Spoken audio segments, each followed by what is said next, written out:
꽉 막힌 정국, 여러분은 어떻게 보십니까? 또 누가 어떻게 풀어야 한다고 보십니까?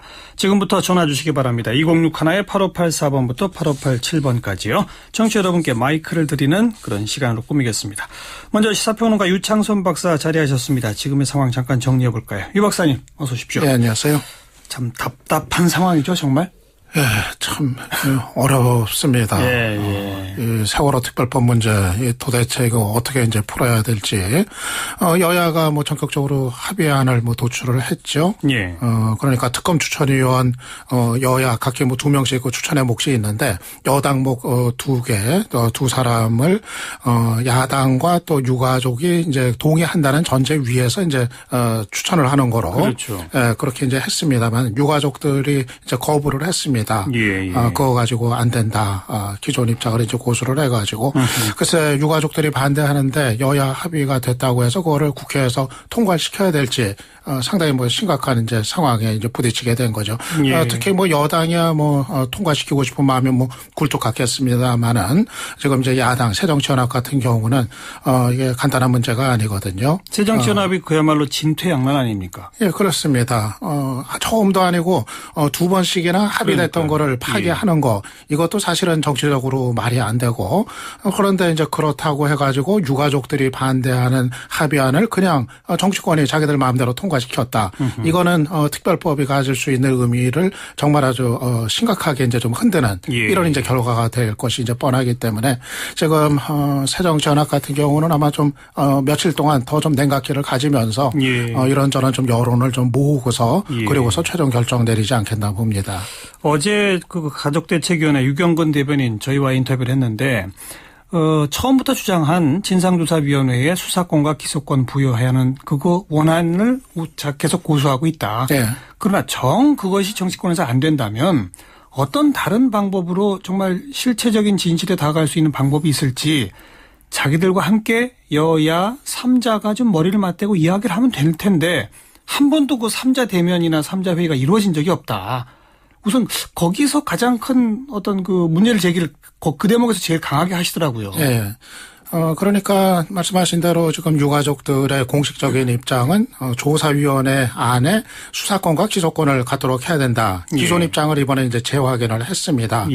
물론 이제 현실적으로 봤을 때 조사위 밖에 뭐 특검이 뭐 이제 만들어지는 거 그것이 정말 철저한 수사가 가능한 특검이면은 그것도 뭐 이제 수용이 뭐 가능한 그런 분위기까지는 간 건 사실입니다. 그렇죠. 그런데 지금 이제 꼭 이제 유가족들 입장에서도 사실 뭐 유가족 아니라고 하더라도 지금 현실적으로 봤을 때 뭐 절충을 전혀 안 하고 100% 유가족들 안을 뭐 관철시키겠다. 이거는 또 현실적으로 어려움이 있습니다. 유가족들 입장에서도 어느 정도의 뭐 절충 이런 거는 뭐 고려를 이제 해야 될 텐데 다만 이제 그 유경근 대변인이 얘기했던 거 가운데서 전 중요한 게 이거라고 생각합니다. 그러면은 정치권에서 여야가 철저하게 진상규명 제대로 할 수 있는 그 안을 가지고서 우리를 설득을 해달라. 그러니까요. 이러는 거. 함께 이야기를 해보자. 네, 그렇죠. 대안을 놓고. 그래서 정치권이 마련해서 그거를 제시하면은 우리가 정말 그거 꼭 우리 안이 아니더라도 뭐 진상규명이 될 수 있겠다. 신뢰가 가면은 또 받을 수 있다. 이런 얘기가 이제 되는 거거든요. 그러니까 여야 사이도 그렇지만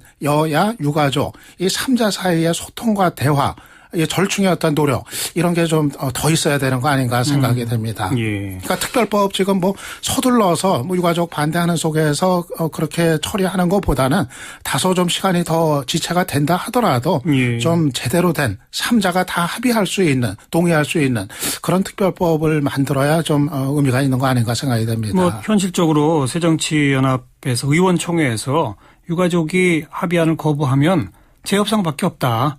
또 그렇게 일단 결의를 한 상태거든요. 그러니까 유가족이 이 반대하고 있는 이 상황을 그대로 법 통과로 가는 것은 불가능해진 상태고 그럼 의견 수렴을 더해서 뭔가 새로운 안을 또 만들어내야 할 텐데 조금 말씀하신 실체적 진실을 규명할 수 있는 특별검사 조금 더 명확하게 말하면 특별검사를 야당이 요구하는 사람으로 즉 내곡동 사저 부분은 대통령의 사저와 관련된 거라서 야당이 추천하는 사람을 특검으로 하도록 받지 않았습니까? 그와 같은 식으로 해달라. 결국 이제 요구는 그건데 그런데 특검 추천위원 여단목을 야당과 유가족이 동의하는 사람으로 하겠다. 여기에도 아직 신뢰를 못 갖고 있으신 것 같아요. 예, 기본적으로 지금 유가족들이 이제 여당에 대한 이제 불신, 여당이 과연 철저한 진상규명을 위해서 협조를 하겠느냐.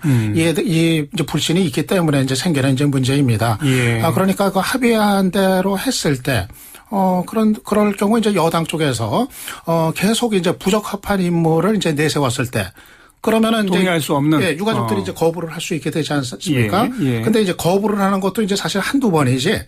그게 뭐 2번 되고 3번 되고 4번 되고 만약에 그런 상황 가상하면은 그러면은 당장 여론이 유가족들이 이거 너무하는 거 아니냐. 그리고 이제 여당 쪽에서는 우리는 하려고 그러는데 번번이 거부하니까 이거 특검 하지 말자는 얘기 아니냐. 예. 이거 특검 유가족들 때문에 못 한다. 이래 가지고 특검이 제대로 진행이 못 되는 상황. 이거를 유가족들이 이제 믿질 못하고 우려를 하는 건데 그렇군요. 저는 지금까지 상황 놓고 봤을 때는 유가족들의 어떤 그런 불신이 뭐 단지 기우만은 아닐 수도 있다. 뭐 그런 이제 생각은 이제 듭니다. 그러니까 좀 그런 문제들을 해소할 수 있는 뭔가 좀 더 전향적인 어떤 안 이런 거를 다시 좀 머리를 맞댈 필요가 있는 거 아닌가 하는 생각이 듭니다. 네. 과연 어떤 안이 있을까요? 청취자 여러분께서는 어떻게 생각하십니까? 지금의 꽉 막힌 정국 누구 책임다고 보시는지 또 누가 어떻게 풀어야 한다고 보시는지 지금부터 의견 듣겠습니다. 먼저 8585번부터 연결해 볼까요? 여보세요? 여보세요. 네, 반갑습니다. 예. 자기소개해 주시겠습니까? 예, 저는 부산에 사는 이범권이고요. 네. 어떻게 보시고 또 어떤 방법이 있을까요? 저는 지금까지 내년이면 이제 만으로 우리 나이로 70인데. 아이고, 예. 이렇게 살다가 이런 정권은 처음 보는 것 같아요. 국민의 생명을 이렇게 정말로 내가 놀랄 정도고. 예. 대통령이 또 약속을 했지 않습니까? 눈물도 흘리고 이름 불러가면서 언제든지 청와대 찾아가라고. 그러면 40일이나 자기 딸이 죽고 금식을 하고 목숨을 걸고 금식하는데 청와대 찾아가는데 자기가 못 나가면 비서라도 나가서 청와대 안으로 들여가지고 먼저 생명부터 구하고 주사라도 마치고 예. 또 죽이라도 쏘주고 병원으로 보내고 그다음에 여야 대표를 청와대로 불러야죠. 그다음에 유족 대표하고 불러서 귀담아 들어야죠. 대통령이. 예. 지금 오늘 저 부산 자갈치 시장에 와서 무슨 또 쇼를 하더라고요. 예. 그런 건 잘하는데 왜 이건 못합니까? 알겠습니다. 결국 대통령이 나서야 풀린다 이 말씀이고요. 다음 8586번입니다. 여보세요? 아이고 끊어졌네요. 다음 전화부터 연결할까요? 8584번 여보세요? 여보세요? 예, 자기소개해 주시겠습니까? 예, 저 창원에 사는 박성근이라고 합니다. 고맙습니다. 어떻게 보십니까? 예, 저는 일단은 먼저 야당이 좀 정신을 좀 차려야 된다 생각을 하고요. 예. 왜냐하면은 지금 현재 이게 400만이 서명을 한 입법청원이잖아요. 예. 그런데 입법권을 가진 국회의원이 국민이 입법을 못하니까 대행을 해줘야 되는데 예. 야당이 그 의견을 듣지 않고 일방적인 합의를 계속 보고 있는 거거든요. 아하. 그러면은 유가족의 의견을 충분히 반영을 하든지 아니면 유가족의 대행을 하든지 아니면 국민의 뜻을 대행을 해야 되는데 자신의 정치적 이익을 가지고 지금 협상을 하다 보니까 결국은 이렇게 되는 거죠. 지금 여당도 마찬가지로 선거 전에는 약속을 하잖아요. 그래요. 맞아요. 그러면 결과가 떨어지면은 그다음에 그 약속이 전부 다 바뀌었단 말이에요. 그걸 우리가 눈이 뻔히 보고 있으면서도 못하기 때문에 이번에 지금 새정치연합이 정건데 아직도 깨닫지 못하는 거죠. 그러면 지금 유빈의 아버님은 목숨을 걸고 지금 하는 거거든요. 그렇죠. 그러면 결국 그분의 생명을 우리가 놓고 나서야 그걸 과연 잘못했다 이렇게 할 건지. 알겠습니다. 야당은 이 국민의 뜻을 따르는 또 유가족의 뜻을 따르는 그런 자세로 정신 차려라 이 말씀이고요. 다음 8586번입니다. 여보세요? 네. 예, 자기소개해 주시면. 예. 수고하십니다. 예. 말씀하세요. 예. 저는 지금 이 사태를 보면서요. 예. 너무나 실망이 큽니다. 계속 이런 혼두 상태가 계속돼서 모든 다른 정치마저도 지금 중단 상태에 있다시피 되니까 지금 방안으로 봐서는 여야 이 국회에 맡겨서는 안 되겠고요. 대통령이 그 처음에 사건 발생 시에 그 유가족들한테 약속하고 국민한테 약속한 대로 좀 그 유가족도 뜻도 들어주고 지금 그 위험에 빠진 김영환 씨인가 그분도 좀 만나자고 하고 만나서 예. 사정을 듣고 이렇게 해서 반영시키면서 대통령이 해결해야 한다고 생각합니다. 대통령이 해결해야 한다? 네. 그렇죠. 지금 이 상황이 정치권에 맡겨서는 안 될 상황이에요. 알겠습니다. 예. 다음 전화 연결하죠. 8587번 여보세요. 네, 여보세요. 예, 자기 소개해 주시겠어요? 네, 정릉동에 사는 김흥종입니다. 고맙습니다. 말씀하세요. 저는요, 그야말로 대통령께서 초심으로 돌아가야 한다고 생각합니다. 예. 그 초심의 시발점은 4월 17일 진도항을 다녀오시고 5월 16일 날 기자회견 하셨을 때 예. 그 심정으로 했었죠. 이거는 그야말로 대통령께서 부르셔야지 여당, 야당이 아무리 합의를 해도 유가족이 반대하면 안 되는 거 아닙니까? 반대하기보다는 그 유족의 뜻, 예. 유족과 가족의 뜻, 그게 이제 가장 최우선이 돼야 되고요. 그 다음에 야당만 예. 유가족을 다 끌어안는 듯이 예. 그런 방향으로 나가느냐. 이건 여당도 야당하고 똑같은 위치에서 또 입장에서 아하. 청와대도 똑같은 입장에서 예. 아니면 이제 야당은 좀 빠지라고 겁니다. 야당은 즉 민주당하고 새누리당하고 합의를 해서 아하. 새누리당이 야당한테 그 과제를 우리가 이렇게 합의를 해왔다. 알겠습니다. 알겠습니다. 예. 하면은 야당이 그거 반대할 이유가 있겠습니까? 그렇죠. 예. 여당, 새누리당이 지금 유가족과 직접 이야기를 해서 뭔가 안을 좀 만들어 달라. 또 대통령도 나서 달라 이런 의견이고요. 다음 전화입니다. 8585번 여보세요. 네, 안녕하십니까. 예. 박상호입니다. 예. 말씀하세요. 네, 저는 반대합니다. 여보세요. 예, 여보세요. 전화 소리가 너무 안 좋네요. 지금 혹시 걸어가고 계신가요? 여보세요. 예, 말씀하세요. 예, 저는 특검에 반대합니다. 특검에 반대하신다? 예. 예. 왜 그러냐면요. 같은 세월호 안에 타고 있던 사람들 같은 경우는 지금 아무것도 거론이 안 되고 있습니다. 일반인 피해자 말인가요? 일반 거기에 승선했던 선원들 같은 경우도 예. 똑같은 데에 타고 똑같은 죽음을 당했는데 예. 그때 대해서 아무런 이런 방구도 없고 예. 그런 사람들이 죽었을 경우에는 선원법 보상법 위해서 예. 유족 위로금 1,300일 분하고 예. 그 다음에 장례비 91일밖에 없어요. 예. 이런 부분에 대한 보완도 지금 장모는 사람은 처벌을 받지만 거기에서 의사가 죽은 이런 사람들 훌륭하고 의사가 죽은 사람들에 대해서도 모여야 되지. 예. 오로지 학생들 죽음에 대해서만 원통하다 애통하다. 그리고 요즘 세상에 고생했을 때 자기 아버지 죽어도 3일장 하고 나면 땡치고 하루장 하고도 전부 다 일하러 가기 바쁜데 언제까지 대한민국에서 세월호를 가지고 끝까지 묵어내려야 되겠습니까? 알겠습니다. 예. 정확하게 전달 잘 되지는 않았습니다만은, 지나치게 세월호에만 우리가 묶여 있어서는 안 된다. 또 너무 그 학생들에게만 매몰돼 있어서도 안 된다. 다른 일반인 폐지도 생각해 봐야 한다. 일상으로 돌아갈 필요가 있다. 이런 의견이셨고, 또 특검 도입에 반대하신다는 말씀도 주셨고요. 다음 분, 8586번, 여보세요? 여보세요? 네, 전화 연결됐습니다. 여보세요? 전화가 끊어진 모양이네요. 다시 잠시 후에 연결하도록 하고요. 자, 유 박사님, 한 6분 정도 전화를 받았습니다만은 5분 정도 일단 받았는데, 여당이나 대통령이 좀 더 나서라. 특히 대통령 초심으로 돌아가달라. 이런 얘기들이 조금 더 다수인 것 같네요. 예, 대통령 얘기 공통적으로 많이들 하셨고요. 예. 우선 여당 얘기부터 좀 할게요.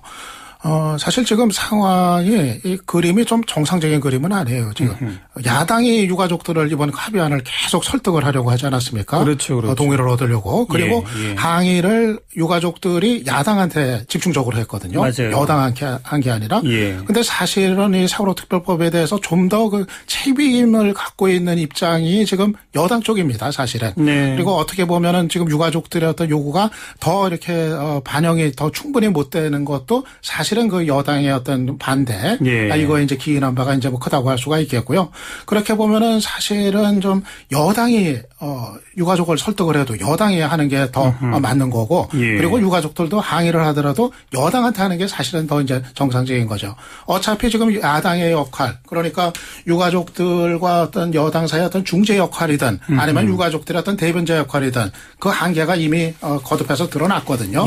야당의 한계가 드러났습니다. 그러면 이제 그동안 뒤에 빠져 있었던 여당이 나서 가지고 유가족들과 대화하고 설득도 하고 뭐 좀 어려운 게 있다면은 뭐 이거 좀 양해해 달라고 직접 설득을 어떻게든 뭐 하든지 좀 그래야 될 때가 온 거 아닌가 생각이 듭니다. 그 유가족분들이 야당에 항의하고 있다. 여당에는 항의 안 한다. 이거는 어떻게 보면 여당은 아예 포기한 거 아닌가, 유가족들 입장에서.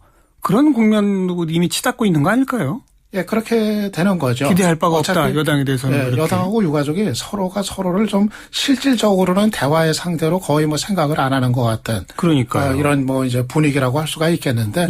그런데 이 문제가 좀 매듭이 지어지려면 특별법 문제가 여당하고 유가족들이 얘기를 직접 해야 됩니다. 네. 하긴 세월호가 터지고 나서 대통령도 기자회견을 해서 이른바 국가 개조까지 이야기를 했고요. 그게 이루어지기 위해서는 정부 조직도 바꿔야 되고 후속 입법들도 많이 있어야 되고요. 그걸 할 책임은 사실은 청와대와 여당이 있는 거거든요. 근데 그 중간다리라고 말할 수 있는 특별법 부분에 있어서는 완강한 자세를 계속 고수하고 있고, 이건 우리가 어떻게 해석해야 될까요? 예. 결국은 대통령의 리더십에 달려있는 문제 아닌가 이제 생각이 이제 듭니다. 아까도 그 전화에서 많은 분들이 대통령의 역할을 이제 강조들을 이제 하셨는데, 지금 우리 사회가 이 세월호 특별법 문제 가지고 자칫하면은 상당히 또 심각한 분열로 치달을 이런 위험이 좀 농후합니다. 사실 그 참사 직후만 하더라도 지금 뭐 온 국민이 같은 마음으로 다 슬퍼하고 또 어떤 때는 같이들 또 분노하고 그렇게 하나가 이제 됐었는데 이제 이 특별법 문제 둘러싸고 한쪽에서는 어떻게든 특별법 유가족 원하는 대로 관철이 돼야 된다. 그리고 다른 한쪽에서는 이 유가족들이 뭐 다 마비시키고 있는 거 아니냐. 뭐 이런 식으로 이제 분열이 될 어떤 상당히 이제 불행한 장면일 수가 있겠는데. 저는 이러한 어떤 국가적인 그런 어떤 분열의 우려를 감안하더라도 저는 좀 대통령이 나서 가지고 그 대통령으로서의 리더십, 그러니까 여야가 해결 못하면은 결국은 이 최종적으로 이 대통령의 리더십을 가지고 좀 풀어가야 될 필요가 있거든요. 더 적극적으로 좀 나서야 되는 거 아닌가 생각을 합니다. 지금 이제 피해를 입은 분들은 정부가 제대로 하지 못했기 때문에 이와 같이 엄청난 피해가 참사로까지 간 거 아니냐. 따라서 정부를 대상으로 조사를 해야 하는데, 정작 조사를 받아야 할 정부의 수장인 대통령이 특검을 임명한다는 건 말이 안 된다. 뭐 이런 논리를 펴고 있거든요. 근데 거기에 대해서 대통령이 좋습니다. 이거는 유가족들이 추천하는 특검을 받겠습니다. 이렇게 자세를 바꾸고 결단을 내릴 수 있는 그럴 가능성은 없을까요? 글쎄요.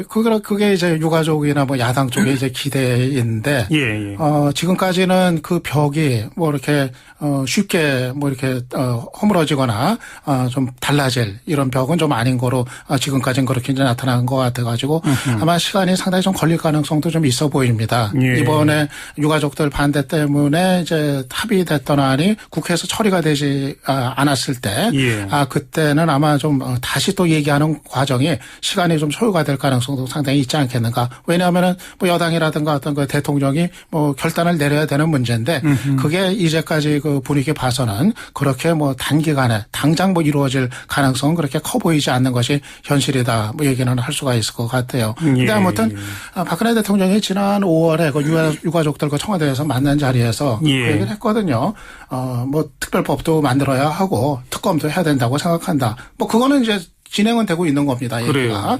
그런데 이제 중요한 거는 이 진상 규명에 대해서는 유가족들의 여한이 없도록 하겠다.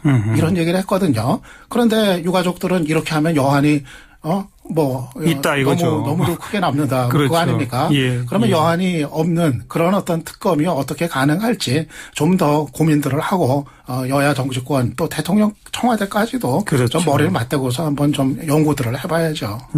근데 좀 아까 머리 맞대고 연구하고 고민해보자라는 표현은 쓰셨습니다만 사실 안은 아주 간단한 거 아닙니까? 진상조사위원회에 수사권을 부여하는 것은 뭐 형법 설계상 안 된다. 그러니까 이제 특검으로 가자. 여기까지는 거의 좀 의견이 모아져 있는데 다만 유가족이 믿을 수 있는 특검. 그래서 그분한테 한번 맡겨보고 싶다. 이런 거예요. 쉽게 말하면. 그렇죠. 거기서만 뭔가 이렇게 타결이 되면 될 텐데 한 고비를 못 넘고 있는 거거든요. 청취자분 이야기 또 한두 번 듣겠습니다. 먼저 85855번입니다. 여보세요? 안녕하십니까? 예, 자기소개부터 해주시고요. 네, 저는 그 부산에 사는 이상이라고 합니다. 예, 의견 주십시오. 예, 저는 지금 이 모든 정권 열쇠를 풀 수 있는 분은 박근혜 대통령이라고 생각을 하거든요. 예. 네, 대통령께서 처음에 자서전을 보면 우리 아이들이 안전하게 마음 놓고 있는 나라를 만들겠다고 그렇게 말씀을 하셨어요. 자서전에서도. 예. 지금 지금 엄마들이 애들을 이렇게 어디 보내기가 너무너무 두렵다고 말을 하거든요. 불안하죠, 지금. 네, 너무너무 불안하고, 며칠 전에 또 군대 것도 사건도 있었고 이래서. 맞아요, 예. 저는 모든 열쇠를 풀 수 있는 분은 지금 대통령분이 아니더라고요. 네네네네. 예. 대통령이 구체적으로 어떻게 하면 될까요? 유가족분들한테 원하시는 대로 처음에 팽목항에 오셔가지고 말씀을 하셨잖아요. 아하. 유가족분의 그분들의 이야기도 좀 진솔하게 좀 들어주시고 국민의 알겠습니다. 목소리에 귀를 좀 많이 기울여 주셨으면 좋겠어요. 예, 알겠습니다. 대통령이 유가족 만나서 그들의 이야기를 좀 들어달라 이런 말씀. 8587번이요. 여보세요? 예, 여보세요. 안녕하세요. 예, 안녕하세요. 자기소개해 주시고요. 충남 아섬의 영석이 아빠인데요. 예, 말씀하세요. 네, 저희도 이제 고등학생 아이들을 두고 있는 아빠예요. 네, 저는 이번 해결을 하는 데 있어서 예. 대통령께서 직접 나서서 해결을 하셔야지 그렇지 않으면 해결이 되지 않으리라고 판단합니다. 예. 왜냐하면 야당으로서도 여러 가지 노력을 해왔지만은 그것은 어떤 유족의 의견을 충분히 반영치 못한 어떤 재협상이었었고요. 예. 야당으로서 야당의 입장에서의 협상이었던 것이지 예. 유가족의 입장에서의 협상은 아니었다고 판단되어지고요. 예. 또 여당의 입장에서도 역시 새누리당의 어떤 원내대표라든가 이런 분들이 계속 발표하시는 그런 또 뉘앙스가 예. 세월호 유가족들이 자기 자신들의 어떤 무엇을 이익을 위해서 움직이는 양 계속 그렇게 허위사실을 이렇게 루머를 만들고 생산하고 유포하고 막 이러는데 예. 그 사람들은 이미 마음속에 어느 정도의 마지노선을 가지고 있고 아하. 그것은 아마 청와대의 어떤 의중을 미리 짐작하기 때문에 한 발자국도 우리는 더 이상 나가지 못하겠다. 예. 그런 의중의 어떤 표현이라고 저는 생각을 합니다. 예. 그리고 대통령께서 분명히 팽목항도 마찬가지려니와 조문, 와가지고, 연출이라고 했지만은, 어찌됐건 눈물을 흘리고, 또 담화를 발표하면서도 눈물을 흘렸지 않습니까? 맞아요. 그렇게 하고 유족들에게도 분명히 약속을 하셨습니다. 약속대로 해달라, 대통령께서. 예, 그러면 알겠습니다. 예. 자, 후반부에도 또 대통령께서 좀 나서라. 어떤 의미로 보면 여야가 여러 차례 협상하고 난한 걷다가 또 타결됐다가 안 되고 이런 걸 반복해서 보니까 이젠 더 의지할 때는 대통령밖에 없다. 아마 이런 심정도 있지 않을까요? 그렇죠. 너무 대통령이 무관심한 것처럼 이제 비춰지고 또 침묵으로 일관하고 있으니까 그런 이제 마음들이 많이들 더 이제 생기실 텐데 예. 저는 오늘 저녁이라도 박근혜 대통령이 지금 입원 중인 오늘 아침에 병원으로 이제 이송이 된 유민 아빠 이제 김용호 씨 병원으로 한번 찾아가서 손 한번 좀 잡아줬으면 좋겠어요. 그러니까 자갈치장 갔다가 이제 돌아오셨는지 모르겠지만은 갔다가 이제 오시는 길에 병원 들러서 손 잡아주고 특별법에 대해서 내가 어떻게 하겠다 그런 얘기는 아니더라도 그냥 손 잡으면서 그냥 걱정이 많습니다. 참 이제 걱정입니다. 그렇죠. 이제 음식 드시라 좀 건강 좀 이렇게 돌보시라 또 그런 얘기만 하고 와도 또 좀 다르지 않을까 생각이 드는데 너무 이제 무관심 자체로 이렇게 하니까 아까 이제 알겠습니다. 그런 얘기들이 더 나오는 것 같습니다. 자, 오늘 청취자분들의 의견 쭉 들어봤습니다. 다들 같이 답답해하고 안타까워하고 계십니다. 그래서 어디 의지할 데가 없으니 대통령 좀 나서달라 이렇게 지금 매달리는 그런 의견들도 많이 주셨습니다. 앞으로 조금씩이라도 풀려나가는 전국 펼쳐지기를 기대하면서 2부 여기서 정리하도록 하죠. 유창수 박사 오늘 수고하셨습니다. 네, 고맙습니다. 네.